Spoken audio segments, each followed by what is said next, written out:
Grand ఫినాలలో జరిగిన విషయం. So అది ఆబ్వియస్లీ బయటికి మీకు తెలీదు. సో చరణ్ అన్నని కలవడం జరిగింది. నాకు చరణ్ అన్న పవర్ స్టార్ అన్న లైక్ చిరంజీవి గారు అన్న లైక్ చాలా చాలా ఇష్టం.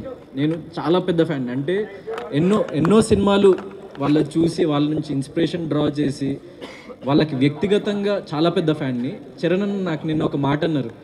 నేను ఎప్పుడైతే రన్నర్ అప్ అని తెలిసిందో నేను కొంచెం లో ఫీల్ అవుతుంటే అన్న నా దగ్గరికి వచ్చి, గౌతమ్ మా అమ్మ నీకు చాలా పెద్ద ఫ్యాన్, మా అమ్మ ప్రతిరోజు తప్పకుండా బిగ్ బాస్ చూస్తుంది, నేను ఎంత అలసిపోయి ఇంటికి వచ్చినా దారా ఇది జరిగింది నీకు చూపిస్తా అని చెప్పేసి నన్ను తీసుకొని కూర్చోబెట్టి అప్పుడప్పుడు కొన్ని ఎపిసోడ్స్ చూపిస్తుంటుంది. నేను అమ్మకి ఇక్కడికి వచ్చే ముందు బిగ్ బాస్ ఫినాలేకి వెళ్తున్నా అంటే గౌతమ్ విన్నర్ అవుతాడని చెప్పేసి అమ్మ నాకు చెప్పింది. సో ఏం పర్లేదు, నీకు ఒక గుర్తింపు నువ్వు సంపాదించుకున్నావు, నీకు ఒక సెక్టర్ ఆఫ్ ఆడియన్స్ నువ్వు సంపాదించుకున్నావు, నువ్వు ఏం దిగులు చెందకు, నువ్వు లైఫ్లో షైన్ అవుతావని చెప్పేసి చరణ్ అన్న చెప్పిండు. దానికి I'm very very happy.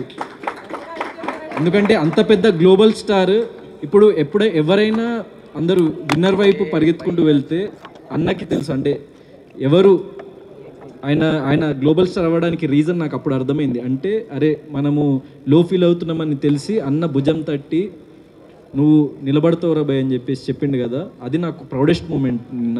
And at the same time Nag సార్కి వెరీ వెరీ థ్యాంక్ యూ. ఎందుకంటే అది నిన్న టెలికాస్ట్లో రాలేదు. ఏం చెప్పారంటే, గౌతమ్ నువ్వంటూ ఒక మార్క్ని క్రియేట్ చేసుకున్నావు, నువ్వు ఫర్దర్గా హిస్టరీని క్రియేట్ చేస్తావు గౌతమ్, నాకు చాలా నమ్మకం ఉంది నీ మీద అని. So I'm very very thankful Nagarjuna సార్కి. ఎందుకంటే అలా అంత పెద్ద వ్యక్తుల నుంచి ఒక మోటివేషన్ వచ్చినప్పుడు ఏ బ్యాక్గ్రౌండ్ లేకుండా ఏ సపోర్ట్ లేకుండా వచ్చి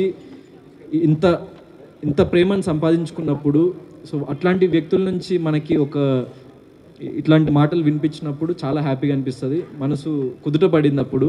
సో అప్పుడు నాకున్న ఆ బాధ, చిన్న లో ఫీలింగ్ అదంతా మొత్తం మాయమైపోయి what next, so life will go on. And అందరికీ నేను చెప్పదలుచుకున్న విషయం, లెట్స్ ఎండ్ దిస్ క్వశ్చన్, నేను ఇంకా వేరే దగ్గరికి వెళ్ళాలి. సో నేను అందరికీ చెప్పదలుచుకున్న విషయం ఏంటంటే, నన్ను గుండెల్లో పెట్టుకున్న ప్రతి ప్రేక్షకుడికి పేరు పేరున ధన్యవాదాలు. నేను విన్నర్ అని నమ్మిన ప్రతి ఒక్కడికి పాదాభివందనాలు.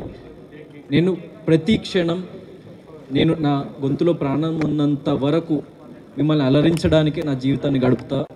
అండ్ ప్రతి మూమెంట్ నేను మీకోసమే గడుపుతా. So this life is for you. నన్ను ప్రేమించిన ప్రతి ఒక్కరికి మళ్ళీ థ్యాంక్ యూ.